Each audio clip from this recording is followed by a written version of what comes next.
Board is going to take power from this when I plug it in, so I'm not going to need to juice the whole drone.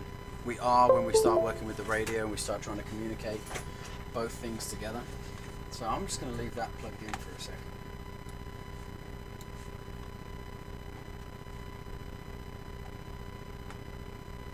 The software to start is always going to be base flight. That's how these come. So one of the first things we've got to do is flash it up to clean flight. Just a firmware, just a software, that's really all it is.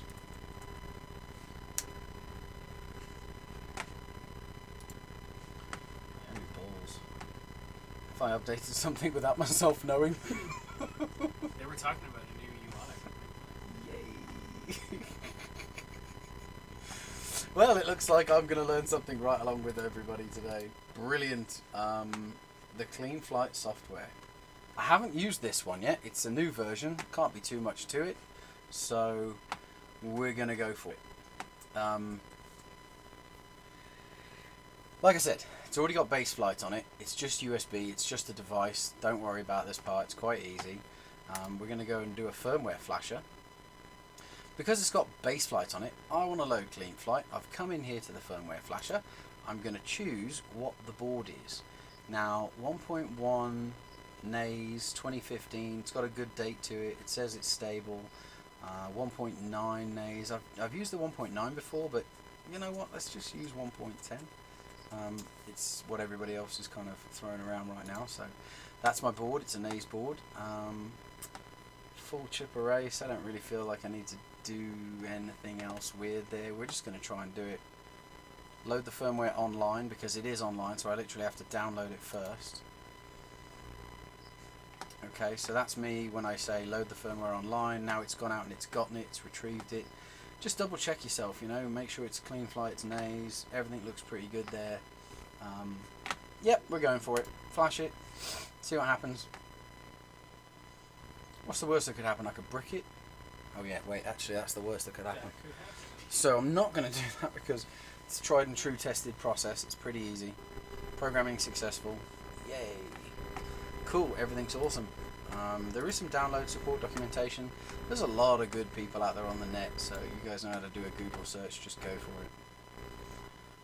I'm not 100% sure on the baud rate here. I guess I'm just going to see if it works, and we're going to try it. We're going to give it a connect, see if I have to drop that. Sometimes you got to drop that baud rate down to get a connection.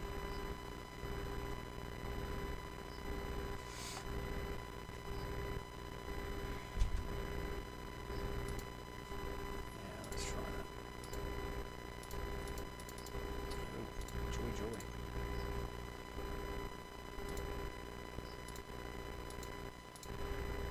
I guess we're going to stay with that baud rate. There we go. Looks like we've got a connection.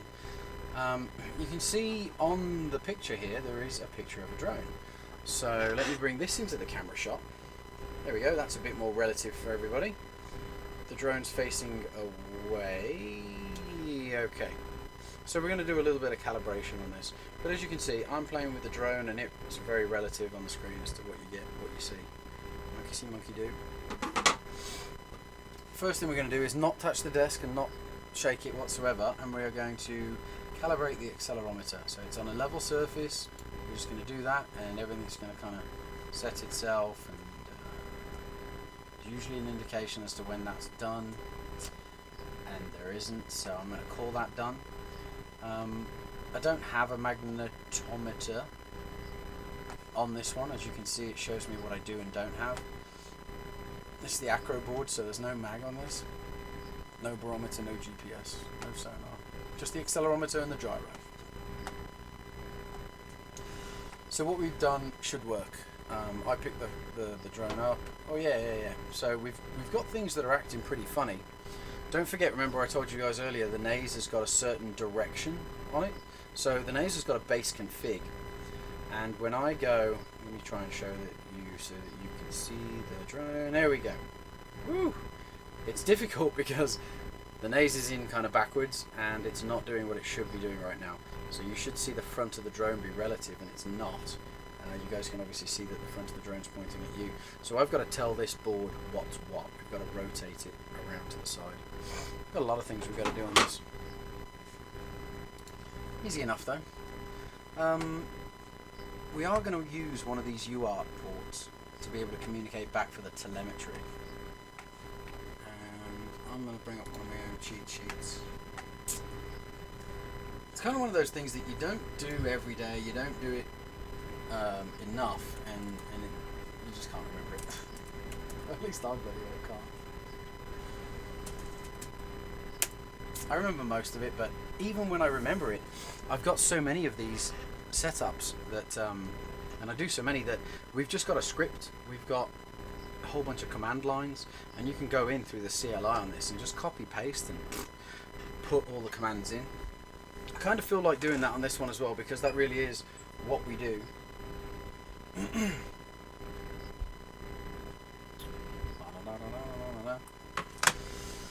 Okay.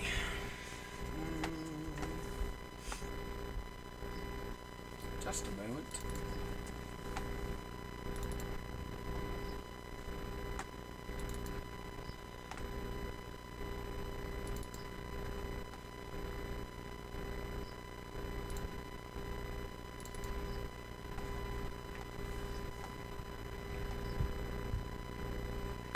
Alright, so in here, we do want to use one. We're going to leave it at 5200. And we'll go for the telemetry. And because we're using FR Sky, obviously, for our receiver, we've got to tell this thing that's what we want it to do. And that should do it. UART1, FR Sky, that's how it's set up, that's how I've done it before. Save and reboot. Before I change screens, I like to save and reboot. You never know with certain softwares, maybe that's taken care of now and you can just go between the different tabs on the side without troubling yourself. It's a cool new interface though. I dig it, Dominic. Dominic's the main man who does Clean Flight. Because of course, He's a Brit, yeah, he is. Another crazy Brit. The reboot's taken a little while. That's longer than usual. Interesting. Maybe that's something new in the software.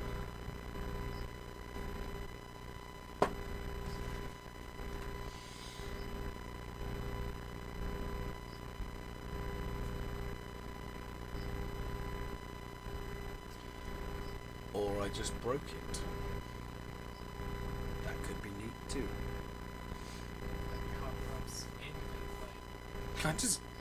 I'd probably just start drinking actually and just cut the stream. No, we're done. I need a timeout. Weekend time at that point. No, this really is taking a long time though. That seems strange. It's never normally this long. It's usually only a few seconds.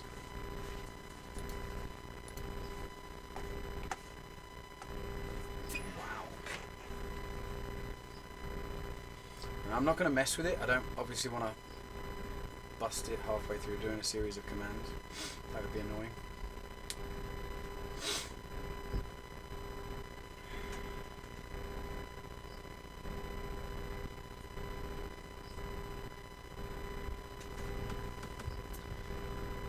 Patience. Yeah. So how about them Broncos? Ponies. Man, my ADD's kicking in. I don't have a video game to build. I don't have any fires to put out. What am I supposed to do with myself? Ay, ay, ay. Sweet. Definitely recommend going and doing a broadcast and playing with brand new software that you've never touched before. Always works out. Okay, so the device says it's rebooting, so I'm going to take the risk. I'm going to pull it. I'm going to insist it reboots, and we'll go back in and we'll see what we get. Ooh, oy, oy. Come on. Give me a connect. Flight failed to open a serial port, so I'm going to reboot the serial port on that.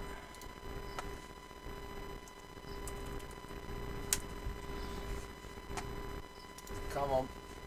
Yay! You know, it's software. What are you going to do? I didn't pay for it. Can't complain really, can I? So we're back just to show we've got some responsiveness, kind of cool. We've got a little bit of... It really acts like you've got a magnetometer because, you know, you've got the compass showing as I'm rotating that. But I'm pretty sure it doesn't work. So it remembered my setting. That's great. Let's go into the next one. Pretty cool. Very representative of some of the points I was making, right? Motor 1, Motor 2, Motor 3, Motor 4. That's why we've scratched those on. That's why that is that way. You've got lots of different options of different... designs, builds, formats, layouts, whatever you want to call it. It can handle loads, but we obviously want the Quad X. We're staying with it. Here is where we tell the naze that it's been moved, and it's now sitting at 270 degrees off of its expected axis.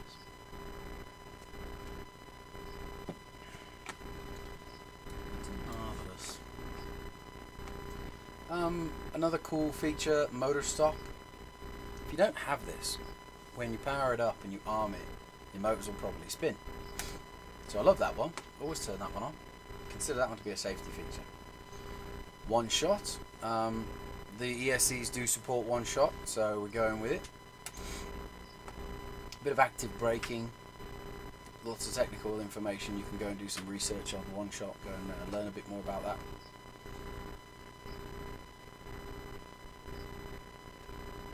I'm not 100% sure on this new option here on the third one. Okay, when arming via an aux channel. We'll see if it even works. If it doesn't, I'll come in and turn this one off. That's just a... yeah, we'll leave it on. It's a good one. So 5-second delay requires the motor stop feature. Basically, if you sit there and you arm your drone and you don't do anything else and 5 seconds goes by, it's just going to disarm itself. I don't like that. I usually go up a little bit. I like 10 seconds. I like something a little bit more forgiving because generally, you know, if you're flying with a group of people, you're all going to arm at a slightly different rate. So I give myself 10 seconds on that. Minimum throttle before it kicks off. Play with these settings. Do what you fancy. I'm going to go for 1080. I like a fairly low throttle start point. Mid 1500, no problem. We don't have Futaba. Futaba's 1520, but we're 1500 on this. We're good there. Max throttle, I'm going to go to 1900. You've basically got the range between 1000 and 2000, and so that's where I like that to be. Minimum can stay at 1000. It's all good. No need to change any accelerometer trims. Leave that as is.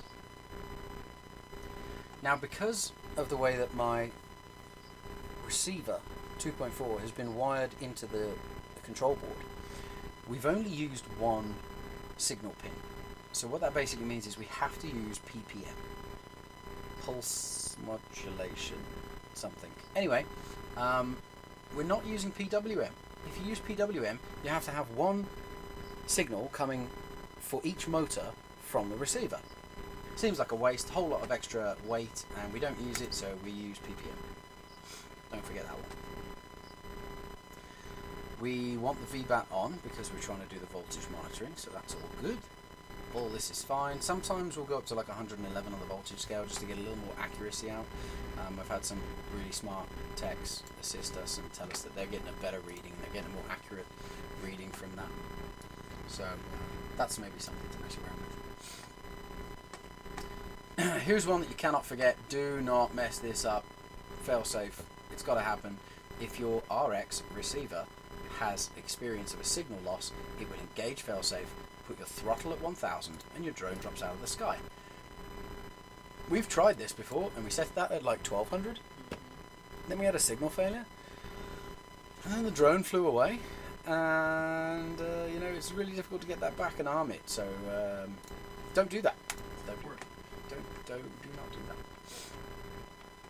We're not doing any of the analog RSSI, so we can leave that one off. We're going to get the RSSI, which is the signal strength, back from the drone, from telemetry through the naze, back through the FR sky. No need to change anything on this current meter. We do want to tell it that we want to use telemetry, obviously. That's the thing.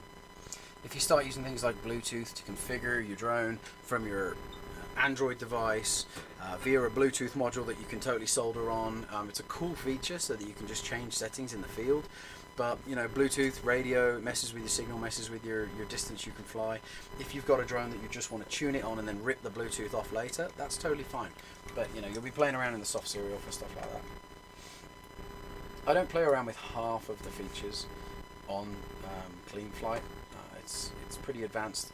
I'm really interested in what this takes to get this up, get this running. Let's just go with that. So I'm going to save and reboot, and hope it doesn't crash on the reboot. I'm going to have to report this feature to Dominic.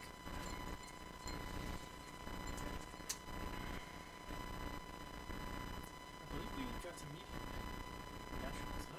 Yeah, we did. Quality fella. Yeah, he was nice. He's hilarious too. He went on a really cool road trip after the Nationals race in Cali. He was hanging out with a few of the locals, a few of the Yanks, and just a few of the people that were there. They went on a bit of a mission all around Tahoe and up in the mountains, flying around for a while. It was cool. A lot of good videos came out of that. He should actually be coming over for a bit of snowboarding this season. Yeah, man, I bugged him into that. So, come on, Dominic, let's have you over.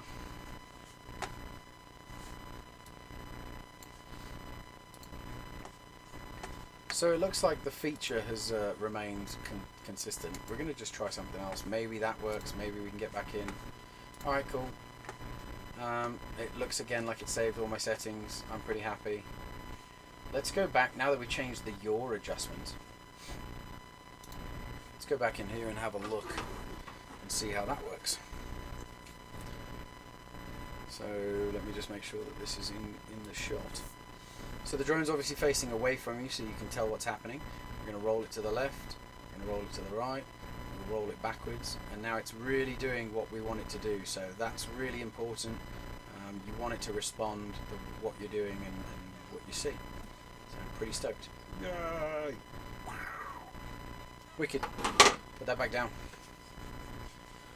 So that's some of the configuration. As far as the PIDs go, care right now about what my PIDs are. I don't think I'm going to do my PIDs this way. I think I'm going to steal my PIDs. Maybe I will. So profile 1, multi-wee, that's fine. Ooh, I haven't messed with the Lux float yet. That would be well interesting. I got to do that one. We're going to have a look at all the PIDs.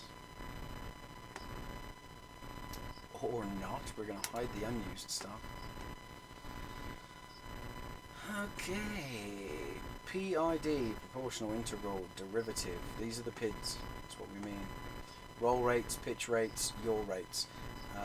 Basically, how much extra speed you put onto each of those three actions. TPA, throttle, proportional, something. I'm not 100% sure, but again, definitely messes with how quick your drone responds to you. So the PIDs that we know that work, that are good for us. Come on. Hello, hello, hello, hello. 4. Excellent. I can't seem to change these. Up, no, down, right, left. No changing. Sweet. Can't change these. Yeah, so number PID profile 1 seems to be locked. Maybe that's a feature, maybe that's a total design, or maybe there was just another glitch, which is potential. Alright, so I'm just going to set my PIDs up the way that I like to fly, the way that I've got them at the moment. Everybody likes a little different. This is one of the most complicated, frustrational points for everybody out there. Do a lot of homework, do a lot of research, watch a bunch of videos. Everybody's got a different approach to be able to do your PIDs. We're just going to push right now what we know works, what's amazing, and it's realistically very, very custom. If you have our ESCs and you have our flight controller and you've got our frame with these motors and everything exactly as this is, this flies this drone absolutely incredible. You change things, you're going to change your PIDs. So play with them, get out there, start off with the basics, start off with the stock PIDs, and then just kind of take it from there. But like I said, this is what I love. This is really good for me. It's pretty soft, it's pretty mellow, it's really nice. It doesn't roll as fast as I might like, but again, I'm really kind of just trying to go for some of the more smooth moves rather than just ripping it and flipping upside down through one of the doorways or a window. I'm not there, so I don't want to set my PIDs to be there either. You can set things up so twitchy that it'll spin a roll without losing any height, and it will do it so fast that you'll end up doing 2 of them. Or this, the way that we've got it, it's more like you have to punch the throttle to get your altitude kind of going perfect, and then you can do a roll, and it's a lot smoother. Whatever, set it up the way you like it and play with it. Get out there, look at YouTube videos. People post their PIDs underneath the YouTube videos. Reach out to certain people if you like the way they fly and you think, man, that's got to be probably pretty good. Ask them for their PIDs. It's a starting point. Remember, it's just a starting point. It's not a definite firm, this is going to work for you. And we're going to go with 0.5 on my roll rate. And my pitch, I'm going to do the same. And my yaw rate's going to be 65. 0.65. Who am I? I'm crazy. 0.25 on my TPA, and I'm just leaving my TPA breakpoint right there.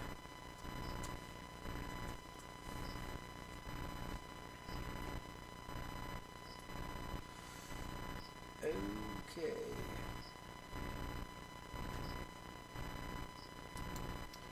So as far as my accelerometer goes, for level mode, this is how fast it's going to snap back to be level for you.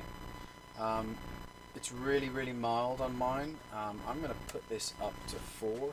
I actually fly with more like a 2.3, but that basically doesn't do anything for you when you're hoping that it might level your drone out so that you can kind of like, I call it the oh shit switch. You flick the switch in front of your right hand and you go into a level mode and you just punch the gas. You just let go of the switch, flick the oh shit, and hit the gas, and it'll level the drone, and you can get out of trouble. Altitude's a second chance, right? Altitude's your friend when you're learning, and then you'll just drop that down and drop that down when you really don't want it to affect you very much. But really, you know, you're only going to need that when you're kind of beginning, and then you're going to come off of it. We'll put this one to 1.8 and 100 there. Totally fine. I really like the way that one flies.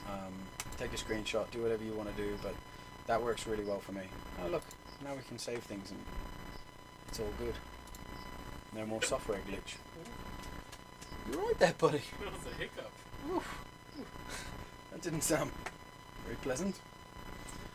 Okay, I do believe that we bound the drone last time, this receiver, to this controller.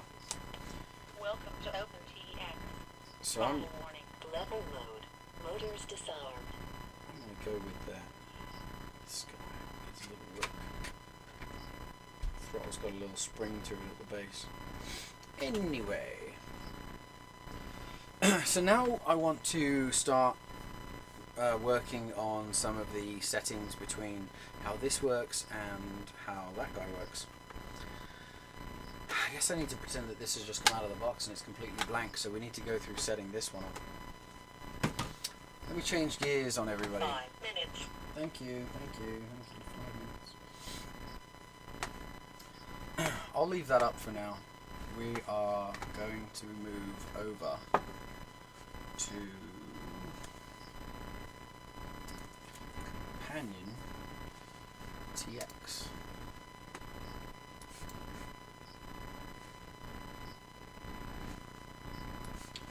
Alright, people.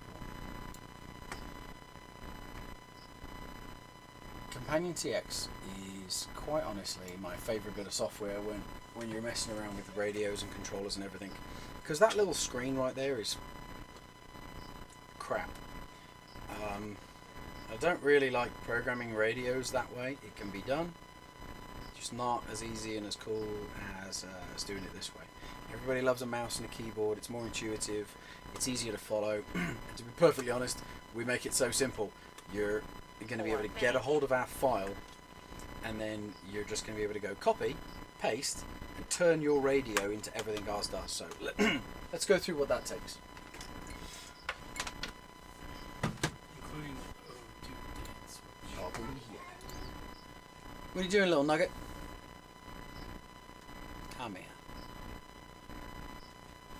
You're going to get invaded by a mini monster.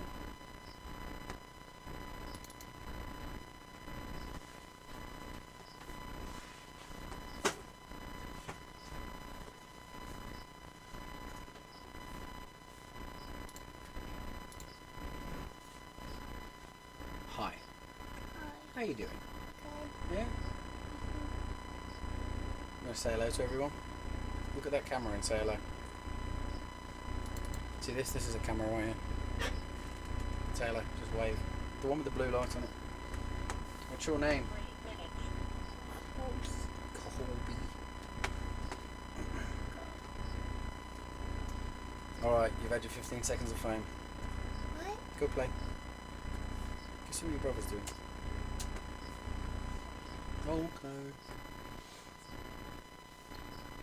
Okay, so everybody can get a hold of the software, open-tx.org.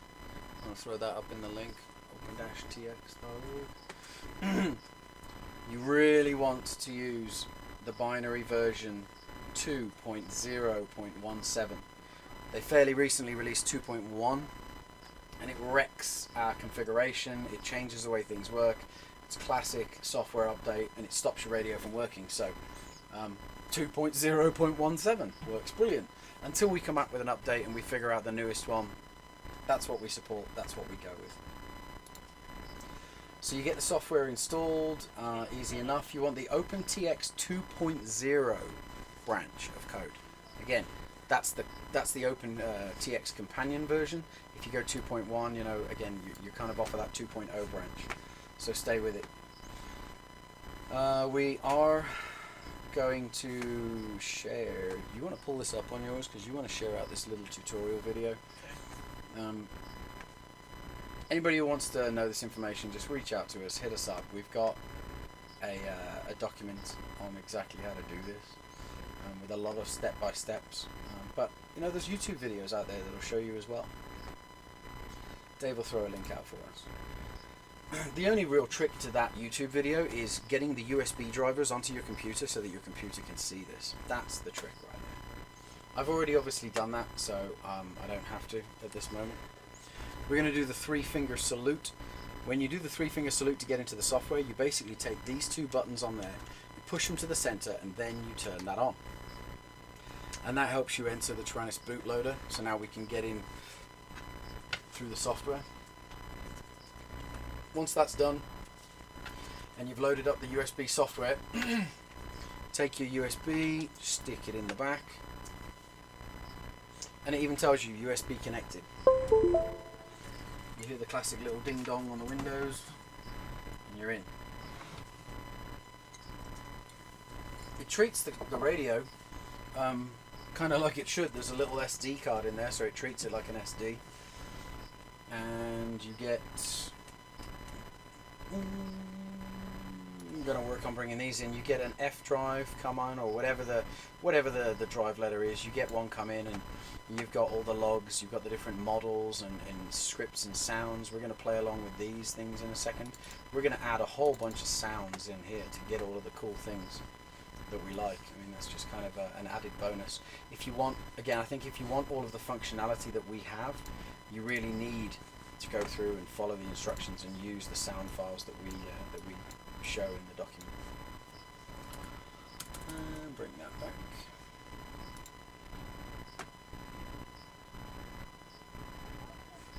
So now that we've plugged it in, we're gonna just check the settings. It is a Tyrannus Plus. It's really important that you drop this radio type and you get the OpenTX for the FR Sky Tyrannus Plus. That's the radio we recommend. That's the one we've got. If you have a different one like a 9XR, make sure you pick it. You've got to definitely pick the profile. No heli. Don't need that, so we'll crush that one. I will share this logo out for anybody that wants it. You know, the core crew, we'll throw this logo on so that when it starts up, you get a logo. And then your stick mode, mode 1, 2, 3, or 4. Depending on where you are in the world, you're going to pick a different mode right here, but this is kind of the industry standard, at least it is for the States, and for a fair amount of the Western Hemisphere. Mode 2 seems to be the one everybody uses. So that's your channels 1 through 4. You've got rudder, throttle, elevator, aileron, AETR, that's the default channel order, aileron, elevator, throttle and rudder, sorry, that's the channel order 1 through 4. AETR, again, standard, out of the box. We don't want to make anything too custom, but you do want to take note of this screen, and you do want to make sure that yours matches. That's how to do that. Say okay.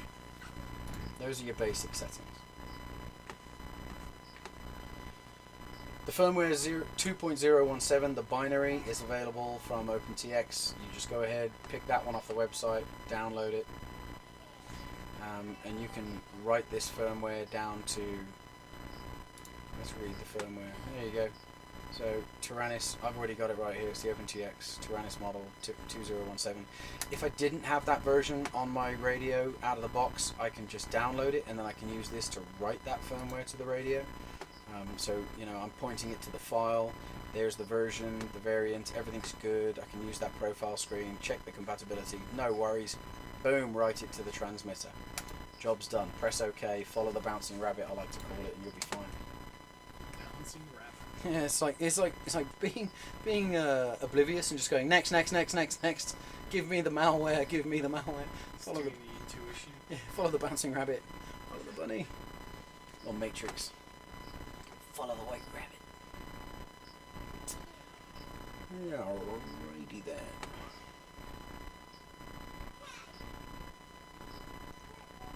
Okay, so a configuration, a model file for this. The file extension name is EEPE.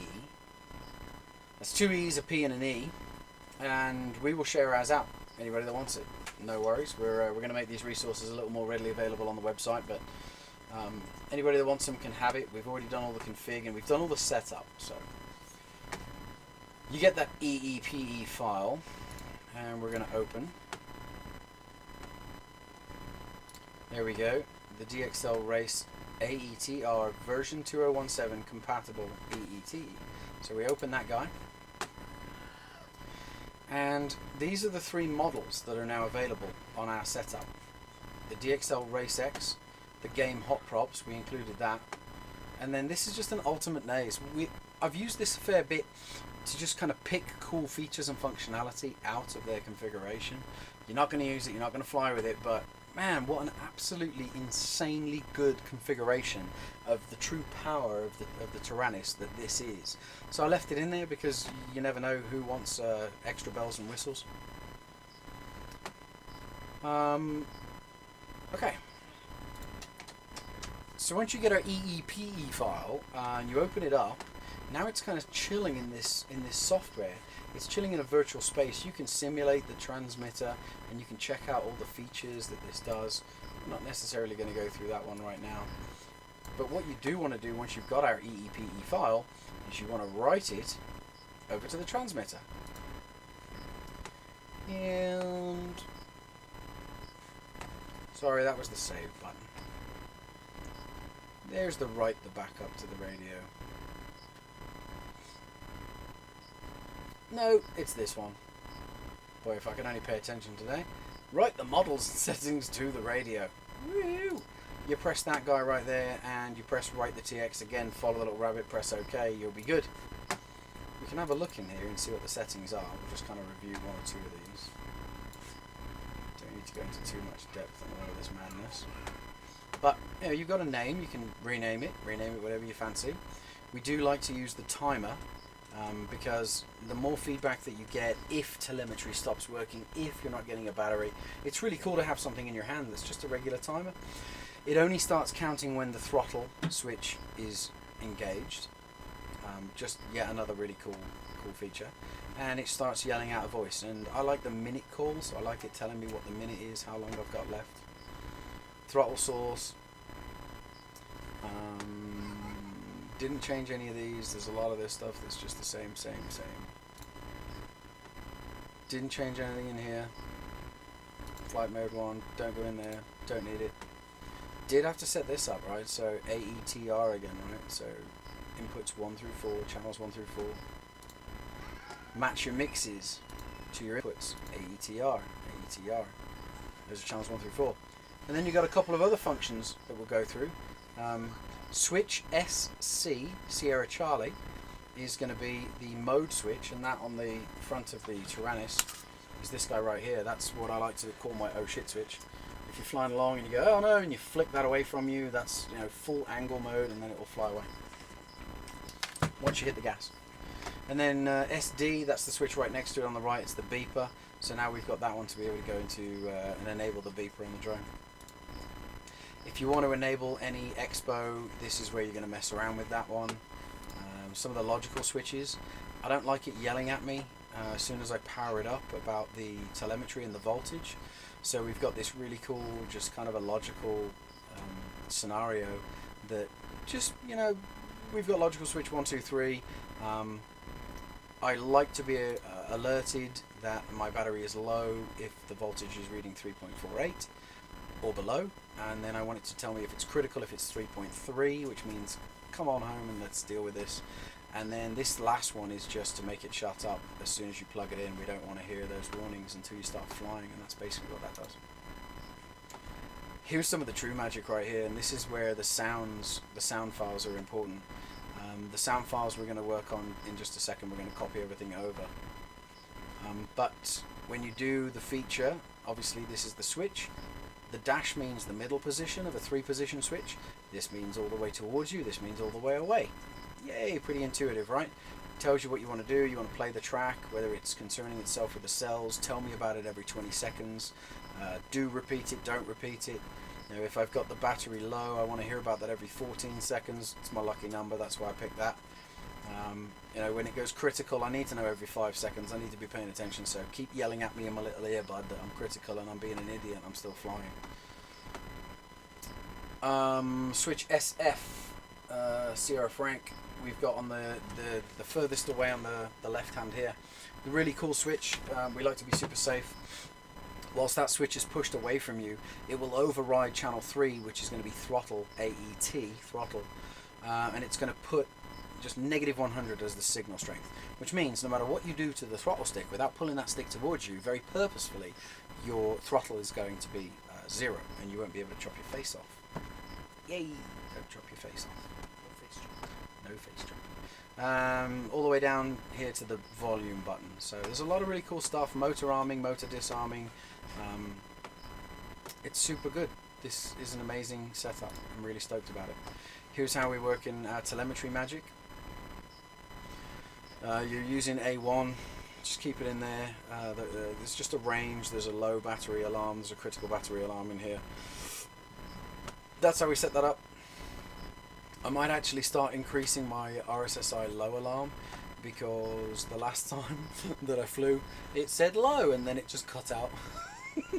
Because look at these numbers. 45 it tells you it's low, and then 42 it's critical, and it's pretty much toast at that point.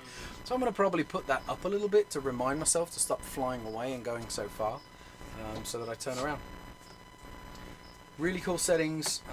Like I say, if you go to version 2.1, all this changes and your telemetry doesn't work. So if you want it to work, 2.0.17.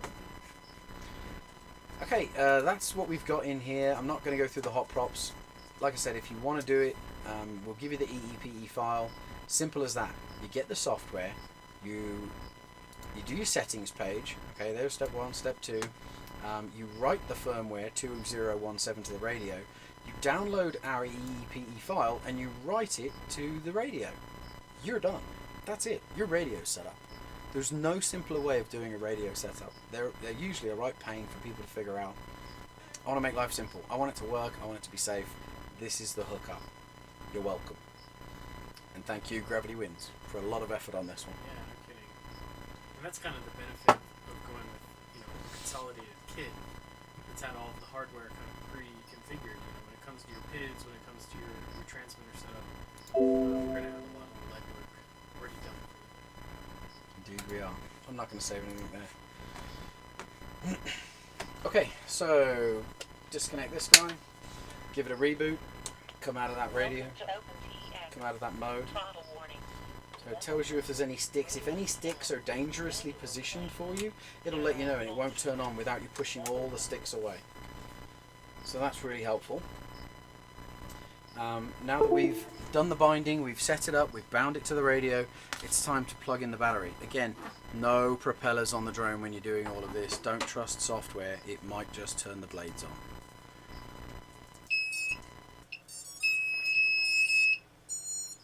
Delightful noise. Okay, so we've got the binding between the receiver and the transmitter. This is configured. Now we want to make sure that our receiver is doing what we would like it to do. And this is where a lot of people will get stuck and have to figure out their radios, and now you don't. So channel mapping AETR1234, that looks good. That's exactly what we were looking for, so we're going to stay with that. So when I take the throttle and I go up and down, see, it doesn't do anything. It's because this switch is overriding. Push that switch forwards, motor's armed.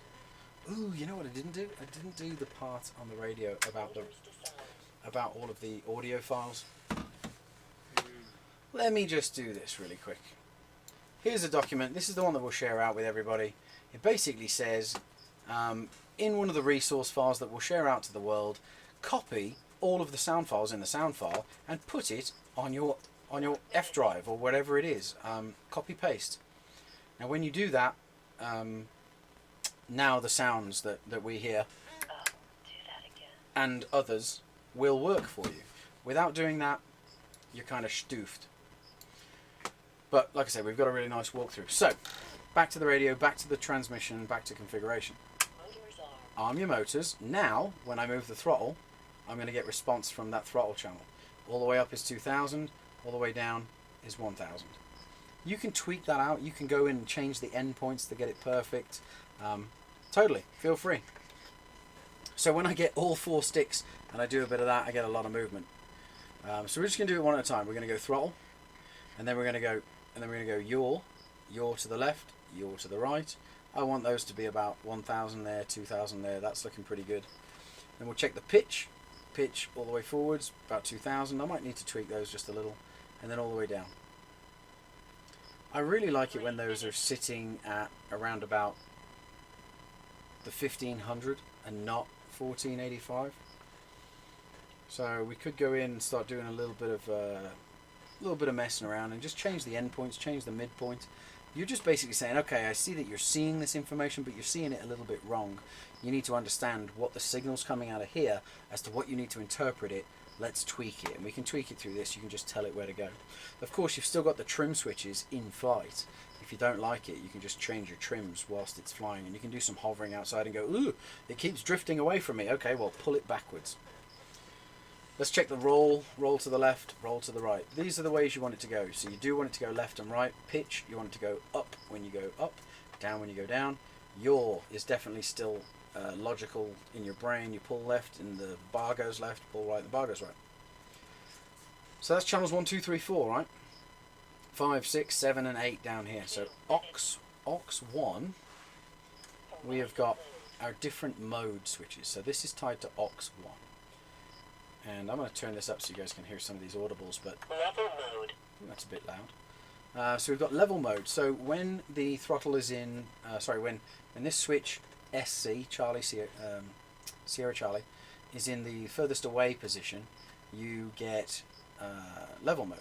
And then horizon mode goes to the center, and then manual flight mode. Full acro, manual, whatever you want to call it, all the way down. That's how you really want to fly. That's what you want to do. But then, you know, fly along.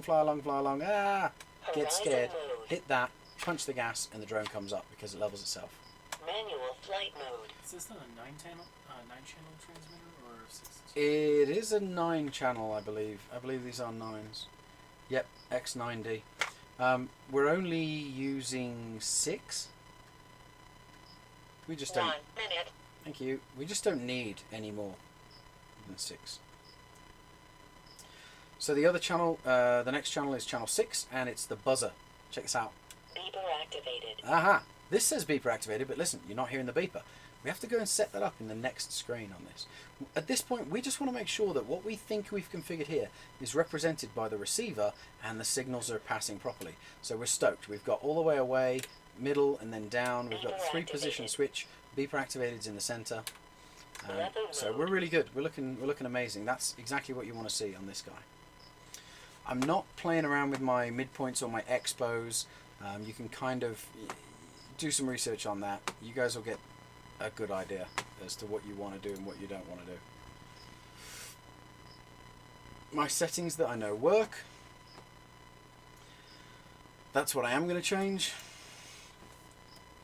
On my mid throttle 20, my throttle expo, I'm also going to go 20. Everybody's got their own preferences here. I like to fly this with a 70. This is a pretty good, and I'm not going to change my yaw expo. Cool, now I've come through that page. I'm going to press save again. It says save, let's check it out, make sure that we're good. These saved, so that's solid. Back we go. Yep, 2020 70, feeling pretty good. It's a little bit soft. I've changed my expos just a tiny little bit. Like I said, I like the way it flies. Play around with it.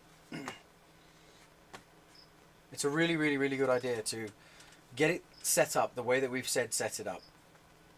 Right away, you've kind of got this perfect machine that flies really nicely out of the box, tried, true, and well configured. And then take a laptop out to the field with you with 10 batteries, and then just change one of these things at a time and see what it does. Now you're learning, now you're figuring it out, and then you can just kind of put it back. You can always put it back to the default as to where we are, and then you can just change one other thing. Lots of learning to be done there. But yay, we've got a controller that does everything we want it to do. Pretty stoked. So I saved that. On to the next one. So a mode is, it's really just that.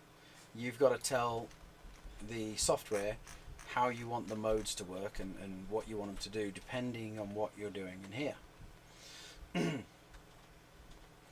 So what we're going to do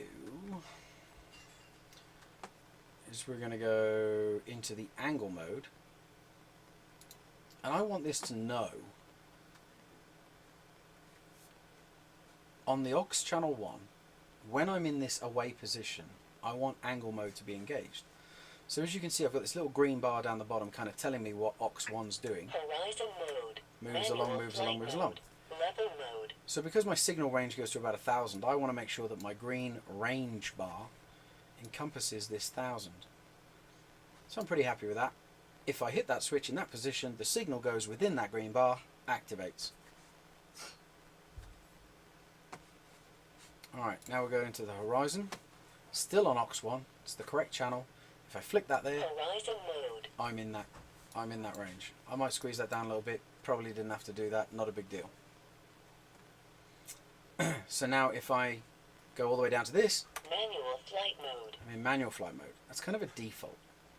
So I have to engage the other two to be in those modes. If I'm not in either of those modes by default, I'm in full manual. That's the way that guy works. Time to set up the beeper. I want my beeper switch to engage the beeper. So I'm going to go down and I'm going to turn this guy on. It's not aux 1. Remember, that's on the 6th channel. So we've assigned aux 2 to be on the 6th channel. See that little green guy just popped up as soon as I did that. So now I can go Beeper activated. beeper activated. I'm within that range that I want it to be. So it's the green bar matched with the little green blob on the bottom. Looking pretty good. That's exactly what I want on that guy.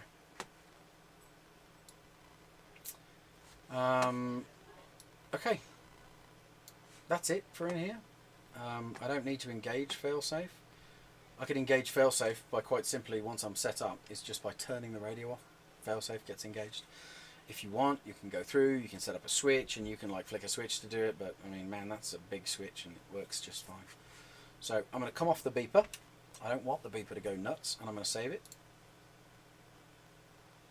And that saves either really, really quick or it's not working. So we'll test it with the beeper. Beeper activated. Sweet. Beeper off. Beeper activated. Cool. Now we've got Level mode. our flight modes. We've got everything. Flight modes are indicated by an LED on the board as well. Horizon mode. Manual flight mode. Level mode. Basically, if you're in one of the assistive modes, you get a red LED on the board. If you're in no modes, you only get the blue LED. So it's either red and blue or just blue. It's kind of cool, and you know what mode you're in. Alright, save that one more time, see what's up.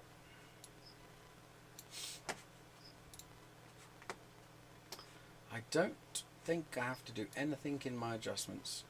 This is where I could change some of the ranges, I could tweak things out, kind of really get my switches to line up perfectly on certain lines. I'm good, I don't need to worry about that. Don't have anything to do in there, thankfully. Nothing to do in GPS. Don't have a GPS. It's a racer. Who's one that we definitely have to do something with? ESC's are just a little device that receive a signal that come out of a factory that have somewhat of a basic setting. They're not configured for this specific drone until you do this step. And this is a very, very important step. If you don't do this step, she ain't going to fly right. Calibration. Calibrate those ESCs. Again, super dangerous moment. You don't want to have props on while you do this because things spin. We've already saved our config, so I don't have to worry too much. What I'm now going to do is I'm going to disconnect the battery. 30 seconds. Okay. So I've disconnected the battery. I still have connectivity to the naves because the computer's powering it. We are going to do the thing that says remove all propellers. We're going to do this motor step. We're basically overriding everything, and we're doing a pretty dangerous scenario if there's propellers.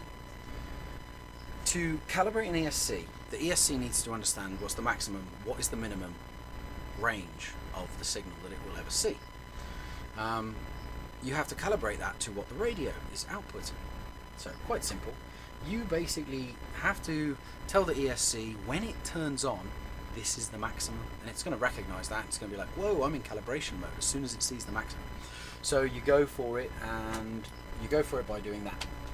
I've literally just said, that's it. You're going to power up right now, and you're going to see maximum signal. So, did you hear the beep? There you go. Hopefully you all heard that little bit of a dancey tune. That means the ESCs are chilling, waiting to be calibrated.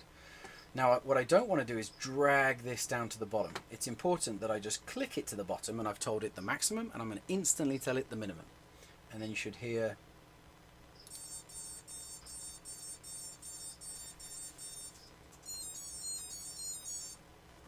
pretty cute. Alright, there you go. Calibrated ESCs. I'm going to disconnect the power.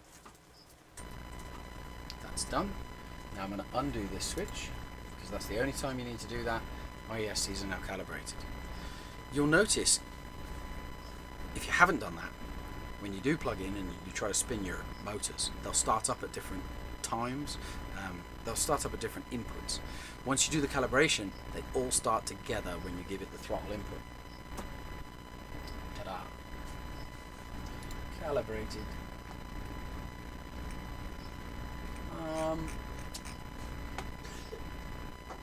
If I had a bit more time and a few more LEDs on my drone, I would play with this, because I was watching Dominic's drone fly around, and it was one of the coolest things. It's pretty geeky, but he's flying and he's got a line of LEDs on the back of his drone, and as he starts taking a left-hand turn, his little LEDs, it's like Knight Rider. It's like ding ding ding ding ding ding ding ding ding. It's like the new Mustangs that have come out, right, where it's like the indication. It's like the progressive LED. Super cool, super nerdy. Get in here, play for this yourselves. Who can come up with the coolest thing? Let's see it. I'd love to see all of that. That'd be wicked. I don't need to mess around with my sensors. I'm not doing any logging. There's a really cool thing with the black box.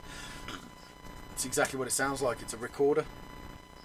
It takes all of the signals off of the flight controller, records them onto a little memory stick, so you can play it later and see what's happening with your signals, what's happening with vibrations, and it's really, really helpful for tuning your drone when you're out and about. Do some research, look for black box, look at what people are doing, look at how they're doing it, and if you want to play around with some tuning, get that. It'll save you so much time. Data flash, cool, because I don't have a data flash chip. We're pretty stoked about that. Command line, everything's a command line, right? It's just a little, I don't even think it's Linux, but it's just a tiny little OS. There's not much to it. And you can just come in here and you can type dump, because that's appropriate, and it dumps the configuration right out onto the screen. And this is the other cool thing that we do. You don't have to go through and do all of those settings that we just did. I'm very willing to share this entire dump file, and just like this, you just select the whole thing and you go copy, and then you paste right there. You'll just go paste once you have that whole file, and it drops that whole command line right in there. And of course, save, write that word at the very end, hit enter. All that configuration that we just did, except the calibration, is now done for you. So get somebody's dump file and rock with it. Especially for us, for this exact drone, it works really well. But it's good to kind of walk through all those things and go over it and figure it all out, have a look at it, and just kind of talk about it, know what some of it means. I'm not going to say all of it because I don't even know what all of it means. I know what some things mean. I know what makes the drone fly well. That's what makes the drone fly well. What we've just covered. And all right. Don't need to save anything in here, so I'm just going to jump back out, even though I think unsaved changes lost. Alright, cool, yeah, it just rebooted without saving because I didn't ask it to save. I'm fine with that. Port save. And sometimes when you do come out of the CLI, it does take a little bit longer to reboot. Whatever, disconnect, reconnect, and we go. Okay. Now, let's test a few of these features. Let's make sure that telemetry is working. Let's make sure that I'm getting some feedback loop. Let's come off of the desktop screen. Dude, I got everything. Come on, man. You're in the time warp, babe. It's not going any further than you might want, but it will go to there. Okay, done with that. Configuration is over. What we're going to do is obviously leave the props off, and we're going to just kind of play around with a few things here. We're going to get... Telemetry recovered. See, it said telemetry recovered. Instantly I now know that telemetry is coming out of one of these antennas. I'm picking it up down here and I've got some good information. I'm going to hold my page button down. And on the page you can see that we've set up, you know, what each cell voltage is at and what each, all of the cells are at. I'm not getting any information because the nays won't give telemetry for the voltage without being armed. So you have to arm the drone. To arm and disarm the nays board, you go arm, you heard the little beep, you go disarm, and you disarm it. Now when I armed it, you see all those telemetry signals came in. 3.8 volts for one of the cells, and all of the cells 3.8. Now, I consider this to be a bit of a bug. I haven't been able to overcome it, but when you rearm again, all of a sudden the cells factor goes to what you actually want to see, which is 11.4. One cell is 3.8, the whole thing is 11.4. As you can hear, it's not yelling at me what these voltages are. We've set that up on this switch SA up at the top. Turn that on. 11.4 volts. And that's for all of the cells. If I do one more. 3.8 volts. Awesome. So my telemetry is working, my voltage monitoring is working. I can be in whatever flight mode I want. Horizon mode. Manual flight mode. Go into that mode. So I'm in the right mode to being realistically, this is how I take off. I go into the manual, I get my volumes done, I put my headphones right in the back, and I get my volume done because you don't want the volume yelling at you too loud, and to get the volume right you can always go, oh, do that again. oh yeah, we did that. Or should I say, Gravity Winds did that. You funny guy. Alright, so now I want to take off. 3.8 volts. See, that's going to keep telling me that whilst this switch is in this position. I'm going to keep hearing that because I asked it to do it. It's every 20 seconds. If I don't want to hear anything with voltage until I'm in a critical point, if I don't want that feedback loop, don't know why you don't want that, but if I only want to know when it comes to the end, I push it all the way away.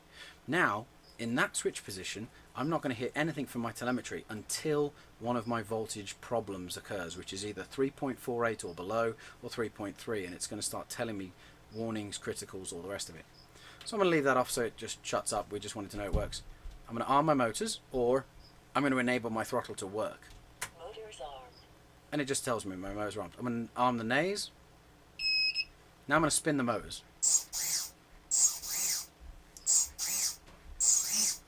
And what we want to do right now is actually check that my guessing earlier is correct with flipping these around. I know for a fact that you want this front right blade to spin left. And I can tell you, it might be difficult to know, but I can tell you that that motor is definitely spinning that direction. Now the way to figure this out is this one spins inwards, This one spins inwards. So I want that one to be spinning to the right, clockwise. And it is. Yay! Now the next motor is the opposite again. So this one needs to be spinning anti-clockwise. Very fortunately, it is. And I don't have to change anything there. Again, opposite again. This one is now going to be spinning clockwise. And it is.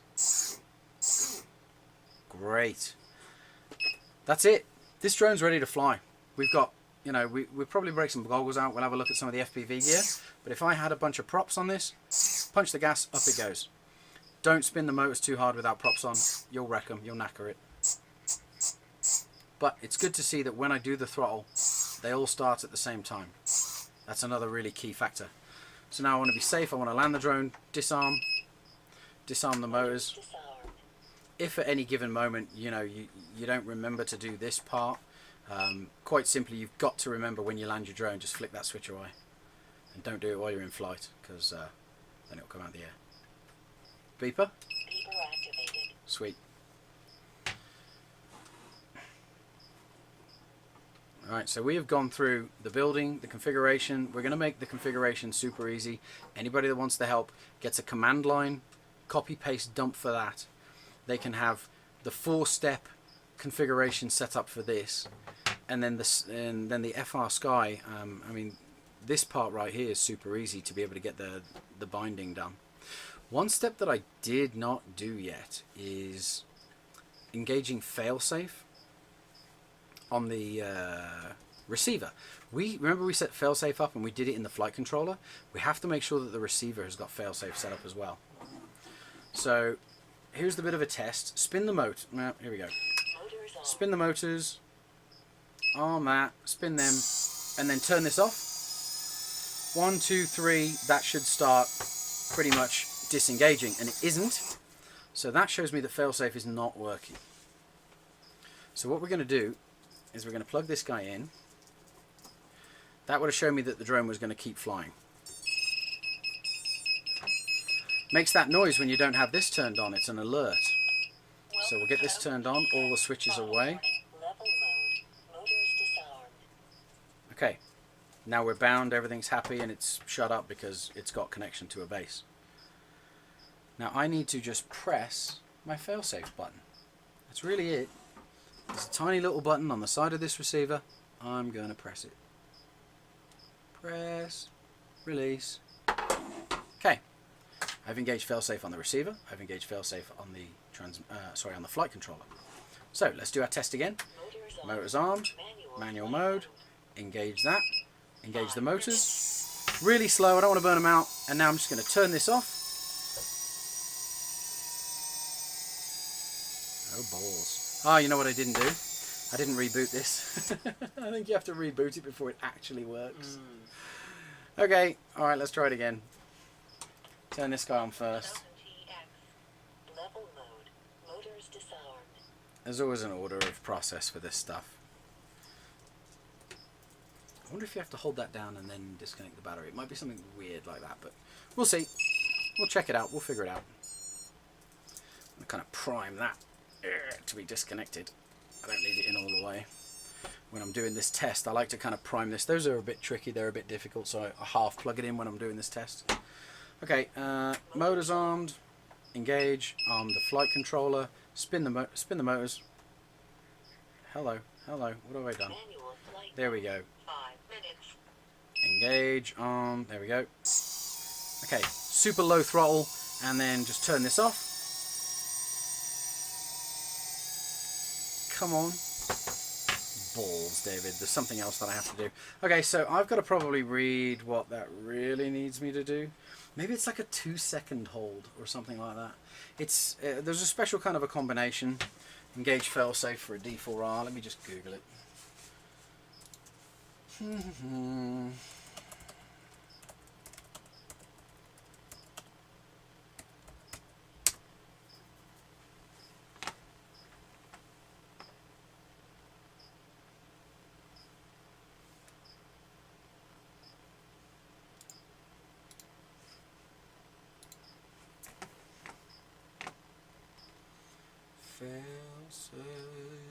Failsafe is the feature. Yeah.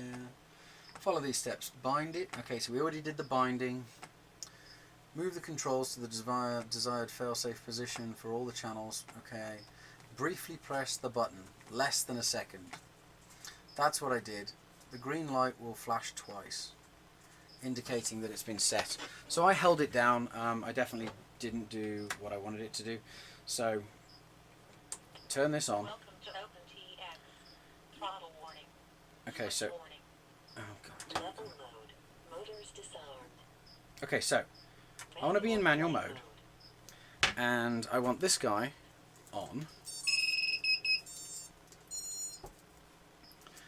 And when I want failsafe to engage, not only do I tell the controller, I also tell the receiver. So I want the throttle to be down in a 0 position. And then I'm going to very quickly, not long, press the button. And the little green light should flash.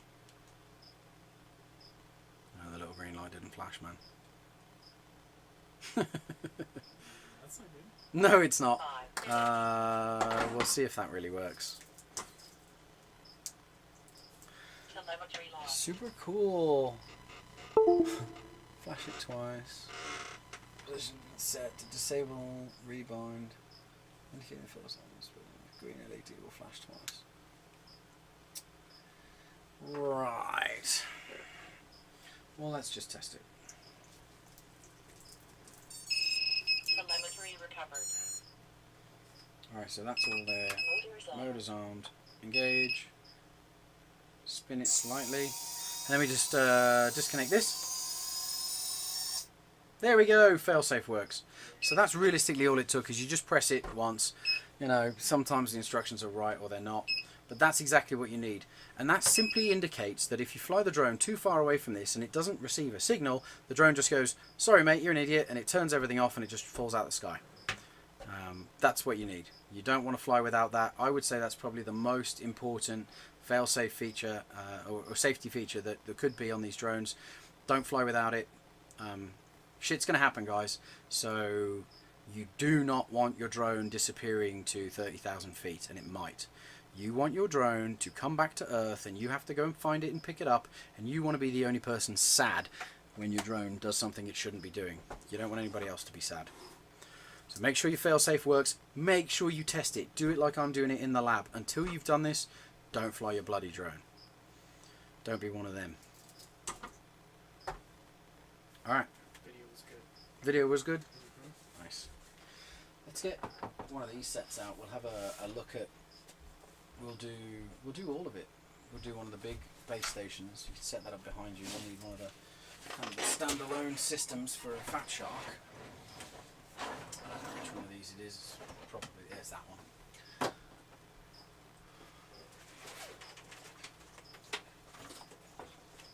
So there's tons of different goggles, right? Got the Fat Shark goggles.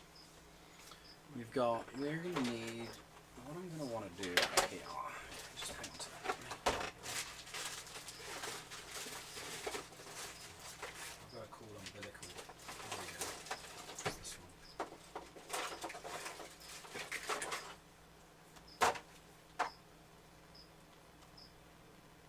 Damn, I forgot to put a little freaking zip tie on that guy. I'm going to use this. And I need an antenna. Doesn't matter which. Yeah. Left hand. Just get one of these.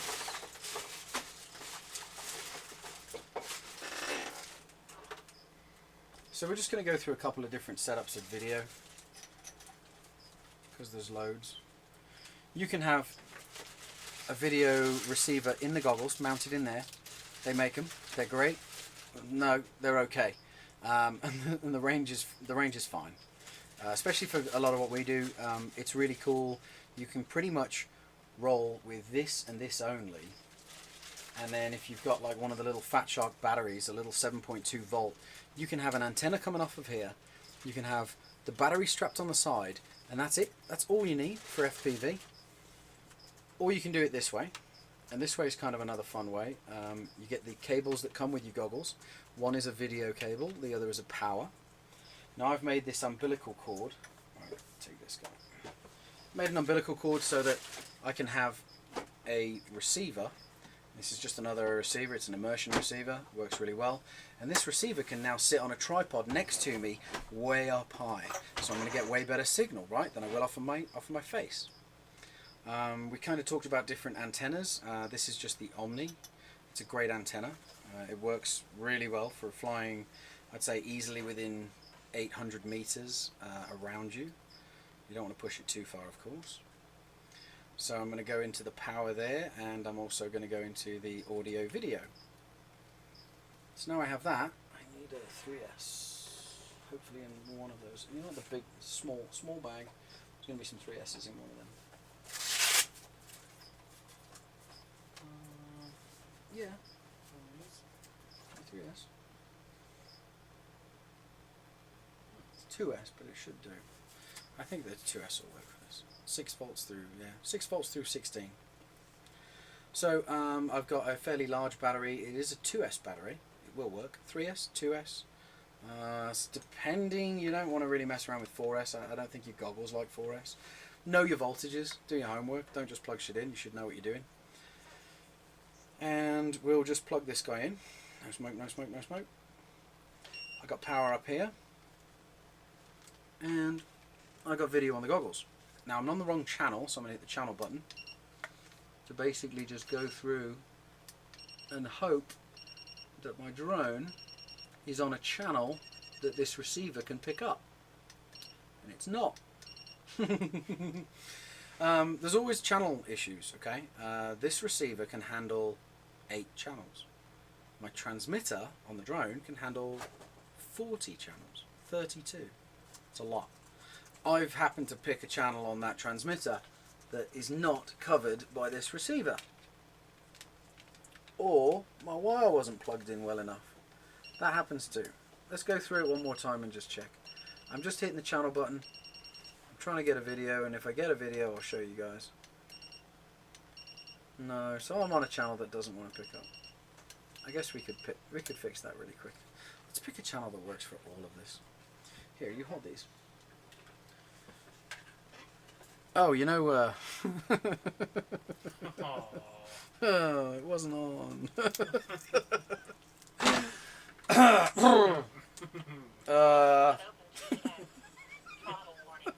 Yay, another one. At least it wasn't the lens cap.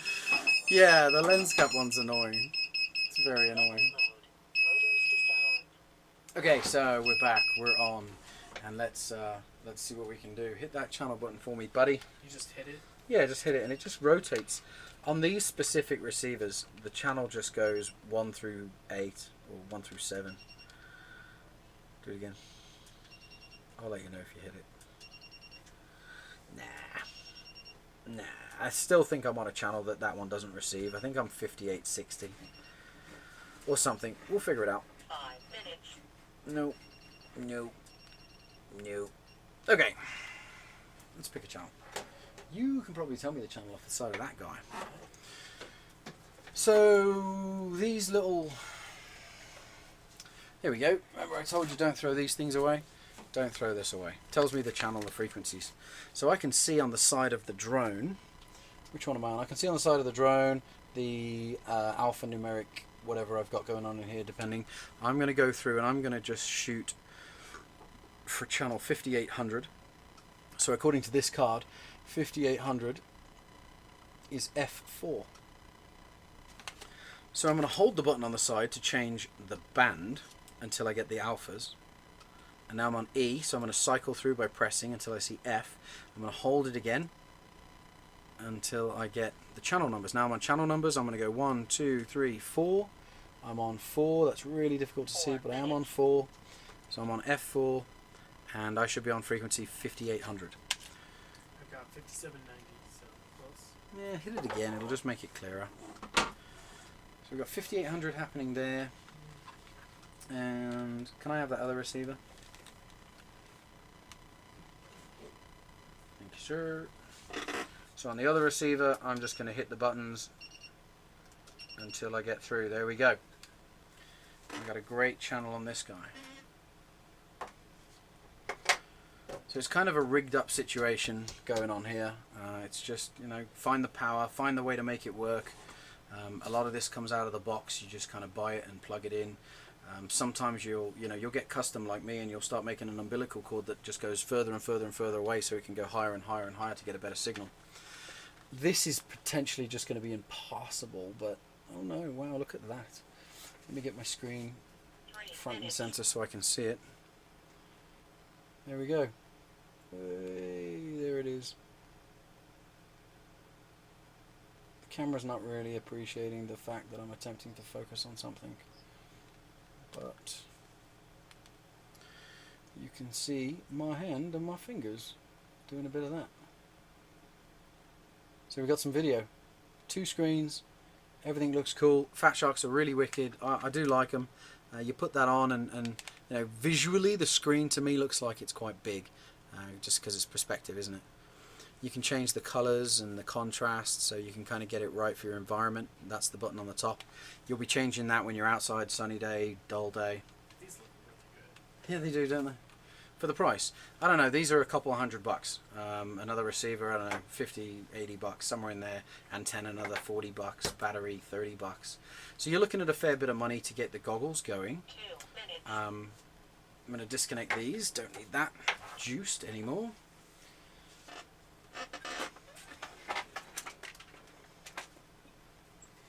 Right, let's have this guy. Now we've got, I think we talked about these. These are the Hobby King Quantums. You're looking $60-ish for the goggles. That's the screen, the neoprene, the housing. You're looking at about another $50 for this guy. Comes with a couple of antennas. We're only using them for the lab, so we've only got the little duckies on. I don't fly with those. I don't think they're good enough. But I do love this receiver because it gives you the channel frequency. That's not going to show up. It's just going to be a pain because of the lens, but trust me, that says the channel. Put a battery on the side, little 3S battery. Everything is encapsulated right here between receiver and power and screen. So again, you've kind of got a cool standalone function going on right here. Let's have a look inside and see what the screen looks like. Now, don't forget guys, I modded these. This is a $2 ski goggle that I found at a local thrift shop. I bust the ski lens out, I hot glued this on. It's so much more comfortable than the normal operation that they put on there. It's well worth the $2. And now, have a look at that screen. You've got... Thanks buddy. Yeah, your laptop's kind of poking up in there. 30 seconds. Sweet, that's Dave's laptop screen. So you can see it's a really good screen. It's got a lot of quality, it's got a lot of size, and when you put your face up to it, there's a lot of comfort for your eyes. 20 seconds. That's really nice. The only downside to these goggles that I don't like is the weight. When it goes on your face, It really is the only downside. you got quite a bit of weight hanging off. It'd be really nice to have some kind of a pole that just chills right there. 7, 6, 5, What you guys are hearing right now is the timer on this, It's a self-destruct timer. the self-destruct. 0. I've got the throttle just off of 0, so that's why that's working, and that's why that's doing that for me. But yeah, Quantum goggles, not bad. For the price, what are you, maybe... Well, I did do another mod. Could you reach one of those magnifying glasses just on the right side of the printer? Slide your hand around to the right side of the printer. Down low, grab one. Everybody's got in the US, everybody's got a Harbor Freight tools near them. You're looking at a $2 magnifying glass from Harbor Freight. Well, the second modification that I did to these goggles, because I didn't like the lens magnification in there, is I took this and I mounted this right inside of this guy. So, trust me, that wasn't exceptionally easy, but that is what is in here, and that's the magnifier before you're looking at the lens. There's a method to slide the magnification forwards and backwards along the side. Don't need it, don't want it. I leave it alone. This is the goggles. This is the ski goggle strap to help, again, keep those in place. You do have some options to press buttons on the screen to change contrast, to change menus and change settings. Set it once, set it and forget it kind of a thing. Cool goggles. I think for the price, these are amazing. Maybe $120 for this set of goggles. Comes with all the wiring. All you provide is a battery, a receiver, and the modifications, and you're done. The mods took me maybe an hour, hour and a half, and it's easy. Hot glue and a little bit of ingenuity, and you've got an incredible set of goggles. Hit the power on those for me. And then we've got the head plate. think we can probably... How am I going to get that signal?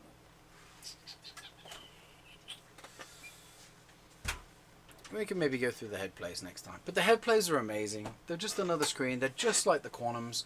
They're more comfortable. They're lightweight on the front of your face. And they work fantastic. It's a really big screen. And the screen's even better quality than those Quantums. They're like $250 from any of the shops. Highly rate them. I think they're absolutely brilliant. Their customer service is phenomenal. Really cool crew that operate that. We met them as well while we were down at that race. Brilliant team. So that's really it. You don't have much to it, you know. You've got a bit of radio signal, a bit of video signal, a little bit of input down to these motors, small little camera, and this thing will get you, you know, blasting around the skies doing the FPV fun that you watch all those videos. We take the difficult out of it. We're really looking to try to help everybody and demystify the magic. It's pre-configured, it's pre-tested, it's pre-tried. All you got to do is pick up a kit, follow these instructions, go through it, and you're an FPV pilot. Sorta. You'll Maybe crash a little bit of practice before. You'll crash it. Practice while you build. Yeah. Do as we also say, buy a ladybug or bird. Was it ladybird? Ladybird. Buy a ladybird. Practice, practice, practice. Zip it forwards and backwards and fly it around your house. You'll get the muscle memory. You'll get the skills to fly, and it definitely translates right for this. Don't ever fly these close to people, yourself, in your house. Way too dangerous. You know, they'll just chop off things. Lots of blood splatter, so be careful. Yeah, no fires. I'm stoked. If you guys have any questions, hit us up on social. We'll be building the website out a little better to share a lot of this documentation, a lot of this process as to how to do it. But this is one of the main reasons we're here too, is we really want this video documentation of how to do this and what it takes, and to just show how easy it is and how simple it is. This guy's ready to fly. I think we should put a pack through it tomorrow. Make sure that she's ready to fly. Hell yeah. And then maybe put it up for sale if anybody wants it. I'll sell a complete drone, ready to rock. Alright, I'm about out for the night. I guess we can check and see if Hot Props wants to work. We can give that another go. Let's Take a gander. unplug this beast. Telemetry lost. One of the things I'm doing there is just checking to make sure I don't have any weirdness going on. I want to know what the heat is of these ESCs. I'm not getting any weird heat, so that's a really good sign. It's good stuff. Got my camera on the front. I do like to keep it clean, so I like to also just cause problems for myself out in the field when I can't figure out why the video's not working. But good old lens cap, it'll get you.